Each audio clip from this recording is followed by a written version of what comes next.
بسم اللہ الرحمن الرحیم۔ السلام علیکم پیارے دوستوں۔ حضرت عبدالرحمن بن عوف رضی اللہ تعالی عنہ ان 10 صحابہ اکرام میں سے ہیں جن میں دنیا میں ہی جنت کی بشارت دی گئی ہے، اور آپ رضی اللہ تعالی عنہ ان 6 جسان اصحاب میں سے ہیں جنہیں حضرت عمر فاروق رضی اللہ تعالی عنہ کے بعد خلیفہ مقرر کرنے کے لیے چنا گیا تھا۔ آپ ان علماء میں سے ہیں جنہیں آپ صلی اللہ تعالی علیہ وسلم کی طیبہ میں فتویٰ جاری کرنے کی اجازت تھی۔ جاہلیت کے زمانے میں آپ کا نام ادب عمر تھا۔ جب اسلام قبول کیا اور آپ دولت اسلام سے مالا مال ہوئے تو آپ صلی اللہ تعالی علیہ وسلم نے ان کا نام عبد الرحمن رکھا۔ حضرت عبد الرحمن بن عوف رضی اللہ تعالی عنہ نے حضرت ابو بکر صدیق رضی اللہ تعالی عنہ سے 2 روز بعد ہی اسلام قبول کرنے کی شہادت حاصل کی۔ آپ رضی اللہ تعالی عنہ نے اسلام قبول کرنے کے بعد تمام تر سختیاں انتہائی صبر و تحمل سے برداشت کی اور راہ ہدایت میں ثابت قدم رہے۔ حبشہ سے واپس آنے کے بعد جب قریشی مکہ نے مسلمانوں کو بہت دنوں تک تنگ کیا تو نبی کریم صلی اللہ تعالی علیہ وسلم نے مدینہ منورہ کی طرف ہجرت کرنے کا حکم دیا تو حضرت عبد الرحمن بن عوف رضی اللہ تعالی عنہ نے مدینہ منورہ کی طرف ہجرت کرنے والوں میں سے تھے۔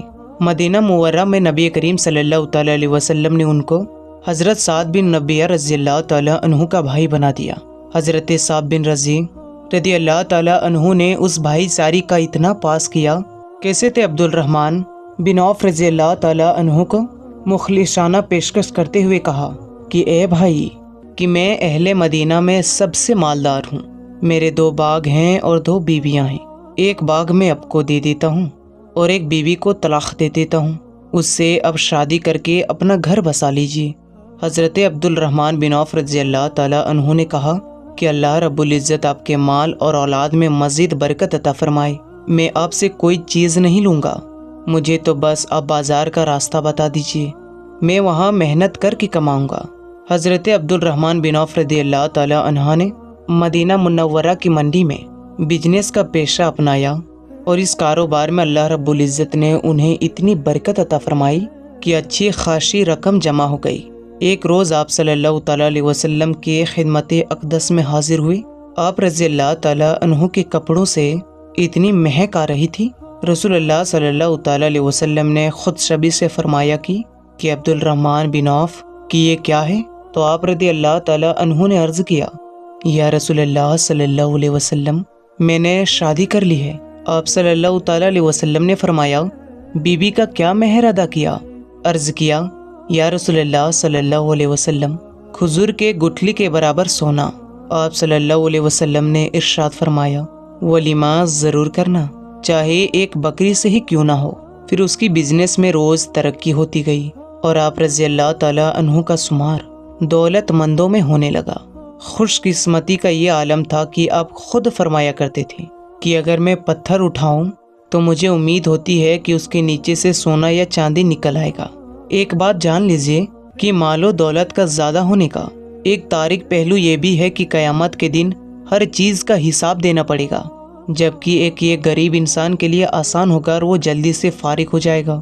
اسی بنا پر ایک دن حضور اکرم صلی اللہ تعالی علیہ وسلم نے ان سے فرمایا، عبد الرحمن، تم مالداروں میں سے ہو، اس لیے جنت میں گھسڑتے ہوئے داخل ہوگے۔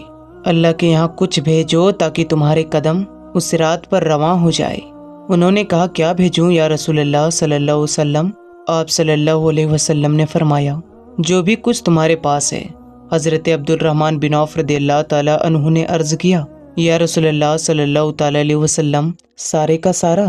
آپ صلی اللہ تعالی علیہ وسلم نے فرمایا، ہاں، سب کچھ۔ حضرت عبد الرحمن بن عوف رضی اللہ تعالی عنہ نے یہ سنتے ہی اٹھے اور سب کچھ اللہ کی راہ میں لوٹانے کے ارادے سے چل پڑے۔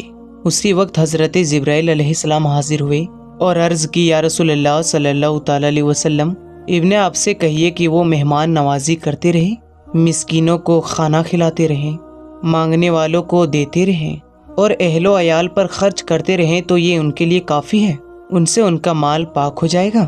حضرت عبد الرحمن بن عوف رضی اللہ تعالی عنہ نے یہ نصیحت بلے باندھ لی اور جود و عطا کا بازار گرم کر لیا، لوگوں کو خوب نوازنے لگے۔ ایک روز آپ رضی اللہ تعالی عنہ کا بہت بڑا تجارتی سامانہ قافلہ پہنچا